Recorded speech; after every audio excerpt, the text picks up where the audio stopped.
Bonjour à tous, je m'appelle Sam. Aujourd'hui, nous allons parler de la glaciation. Imaginez-vous perché bien au-dessus d'une vaste cité de glace. Les tours et flèches en contrebas semblent figées dans le temps, mais si vous restiez assez longtemps, des jours, des mois, voire des années, vous remarqueriez que ces structures scintillantes ne cessent de bouger et de s'écouler. Il ne s'agit pas du tout de bâtiments solides, mais plutôt de lents et implacables fleuves de glace qui avancent pouce par pouce, creusant des canyons, polissant la roche-mère et façonnant des paysages à une échelle trop vaste et trop lente pour que l'observateur occasionnel en prenne conscience. Voilà le monde de la glaciation, où d'immenses glaciers agissent comme des sculpteurs géologiques, modifiant le visage de notre planète, un pouce gelé à la fois. Pour pleinement comprendre l'influence qu'ont eue les glaciers dans l'histoire de la Terre, nous devons nous intéresser à ceux qui, les premiers, ont osé se demander comment d'énormes nappes de glace avaient pu autrefois recouvrir des régions qui jouissent aujourd'hui d'un climat relativement doux. Au début de la géologie moderne, vers la fin des années 1700, la plupart des penseurs peinaient à imaginer que les paysages aient pu changer de manière spectaculaire sur de longues périodes. La croyance populaire était que les principales caractéristiques de la Terre avaient toujours été les mêmes. Mais de temps à autre, une âme curieuse tombait sur un spectacle intrigant. Des blocs erratiques déposés à des endroits invraisemblables, loin de toute source plausible, ou d'épaisses rayures gravées dans la roche-mère, et se demandait si quelque chose d'extraordinaire n'avait pas traîné, déposé ou gravé ces éléments. L'une de ces âmes curieuses fut le naturaliste suisse Louis Agassiz, qui, au XIXe siècle, affirma avec passion que la glace, à l'échelle continentale, avait autrefois façonné les terres du Nord. Au départ, de nombreux scientifiques rejetèrent ces propos. L'idée que d'immenses glaciers aient recouvert une grande partie de l'Europe, de l'Amérique du Nord et d'ailleurs paraissait absurde. Imaginez entendre pour la première fois que le désert du Sahara était autrefois une mer. Un renversement de perspective stupéfiant qui contredit ce que vos yeux constatent aujourd'hui. Mais peu à peu, l'accumulation de preuves, dépôts morainiques, blocs erratiques, profondes entailles dans les vallées, devint difficile à ignorer. Et la théorie d'Agassiz sur une grande ère glaciaire commença à gagner du terrain.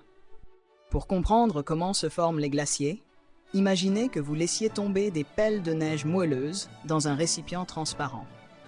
Au début, la neige s'entasse, pleine de poches d'air. Mais avec le temps, et sous la pression, cette matière légère et cristalline se compacte pour devenir de la glace dense. Sur les sommets ou en région polaire, où les températures demeurent froides toute l'année, la neige qui survit à l'été se transforme progressivement en névé, une étape intermédiaire, puis finit par devenir de la glace glaciaire. Lorsqu'une masse de glace devient suffisamment épaisse, généralement au moins une trentaine de mètres, elle commence à s'écouler sous son propre poids. Imaginez que vous pressiez lentement votre main contre un bloc de pâte à modeler tiède.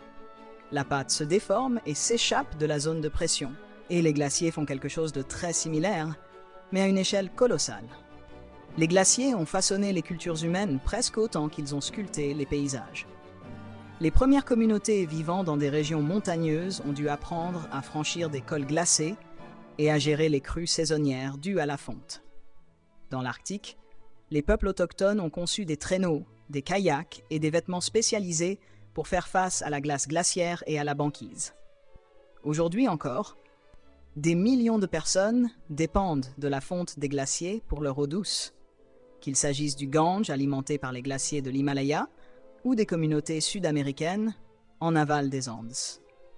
Les ères glaciaires, dont il y en a eu plusieurs dans l'histoire profonde de la Terre, ont également contraint les humains à migrer, à s'adapter et à innover, laissant leur empreinte dans nos mythes, nos langues et nos migrations.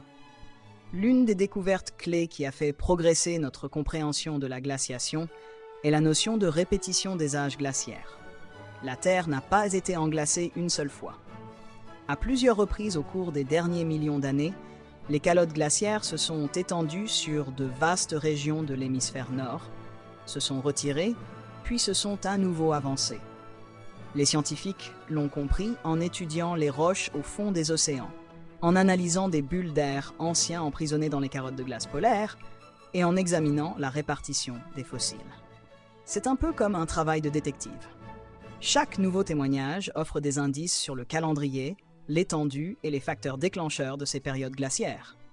Au début du XXe siècle, le mathématicien serbe Milutin Milanković a apporté une avancée majeure. Il a proposé que les variations de l'orbite et de l'inclinaison de la Terre, souvent appelées cycles de Milanković, modifient périodiquement la quantité de lumière solaire que reçoivent différentes parties du globe, influençant ainsi l'apparition et la fin des âges glaciaires. C'est un peu comme ajuster l'intensité d'une lampe chauffante au-dessus d'un tas de neige dans votre jardin. Parfois, la position et l'intensité de la lampe sont telles que la neige fond, tandis qu'à d'autres moments, la neige reste intacte. Cette théorie a permis d'expliquer pourquoi le climat de la Terre alternait entre des périodes glaciaires plus fraîches et des intervalles interglaciaires plus chauds. Toutefois, comme dans tout bon mystère, la glaciation ne s'est pas résolue grâce à un seul indice. Les scientifiques débattent encore de l'interaction entre les gaz à effet de serre, les courants océaniques et la configuration des continents qui peuvent soit amplifier, soit atténuer ces variations orbitales. Certains chercheurs soulignent la position isolée de l'Antarctique au pôle sud comme un facteur déterminant ayant permis la formation de calottes glaciaires épaisses et stables. D'autres insistent sur le rôle du dioxyde de carbone dans la régulation des températures mondiales. Le débat se poursuit, mobilisant glaciologues, climatologues, géophysiciens, chimistes et paléontologues, chacun apportant son point de vue et ses techniques spécialisées pour reconstituer ce vaste puzzle. L'un des défis auxquels font face les glaciologues aujourd'hui est l'étude de l'environnement subglaciaire, caché sous ces géants de glace. Sous certains glaciers, l'eau de fonte s'écoule dans des canaux et lubrifie la glace au-dessus, accélérant son déplacement. Sous d'autres, la glace est directement soudée à la roche, ce qui freine la progression du glacier. Pour comprendre ces mécanismes, on utilise des radars de haute technologie et des images satellites, ainsi que des données issues de forages, permettant de prélever des carottes de glace. Si vous avez déjà cherché à savoir si un tapis fait des plis parce qu'il glisse sur un sol lisse ou parce qu'il accroche un revêtement rugueux, vous disposez d'une analogue à petite échelle, des complexités auxquelles les scientifiques sont confrontés lorsqu'ils analysent le mouvement glaciaire. Les controverses en glaciologie concernent souvent la rapidité avec laquelle les glaciers réagiront au changement climatique. Bien que nous sachions que les températures mondiales ont augmenté, les calottes glaciaires du Groenland et de l'Antarctique n'évoluent pas au même rythme. Partout dans le monde, les glaciers de montagne reculent, menaçant les réserves d'eau de millions de personnes. Certaines études prévoient l'effondrement d'une partie de la calotte glaciaire de l'Antarctique occidental au cours du prochain siècle, ce qui ferait monter le niveau de la mer de plusieurs mètres. D'autres suggèrent que ce processus pourrait prendre plus de temps, laissant un sursis aux zones côtières.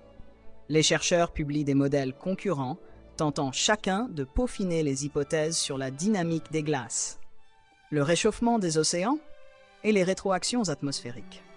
Ces débats ne sont pas le signe d'une science vacillante. Ils illustrent plutôt la complexité et les multiples facettes du système glaciaire. Les scientifiques s'approchent peu à peu d'une vision plus claire, en confrontant leurs idées et en les testant sur le terrain. Malgré l'intensité des discussions parmi les scientifiques, un esprit de collaboration prévaut également. Des équipes internationales forent des kilomètres de glace dans les régions polaires pour en extraire des carottes cylindriques, véritables archives du climat terrestre remontant à des centaines de milliers d'années. En surface, le froid polaire de l'Antarctique met à l'épreuve non seulement la résolution scientifique, mais aussi l'endurance et la solidarité humaine. Il est révélateur que de nombreuses bases de recherche polaires privilégient les repas en commun, la résolution de problèmes de groupe et le partage des tâches, comme la gestion minutieuse des ressources ou le tour de vaisselle.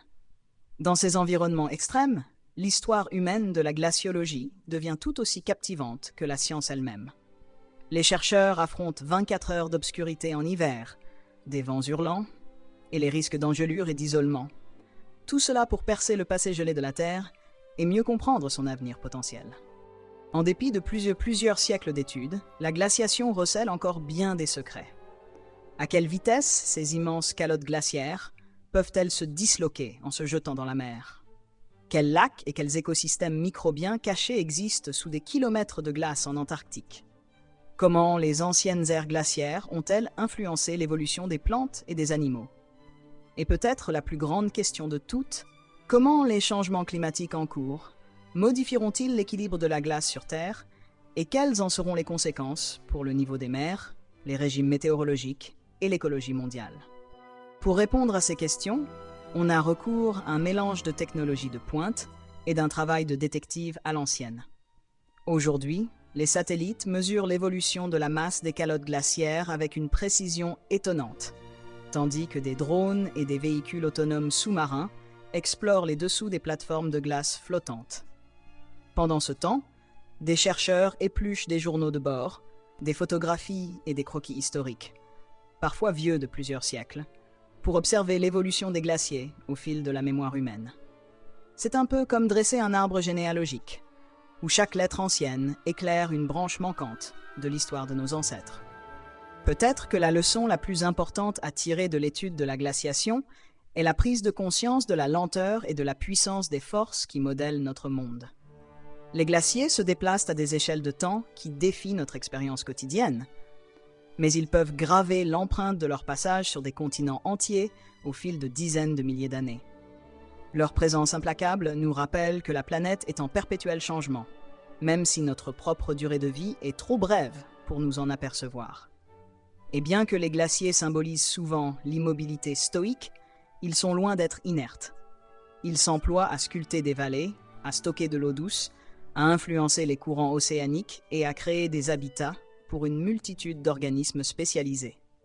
Pour nous qui vivons dans un monde de plus en plus caractérisé par des changements rapides, il peut être paradoxalement rassurant de se rappeler que ces fleuves de glace monumentaux s'inscrivent dans un cycle continu, dépassant de loin la durée d'une vie humaine.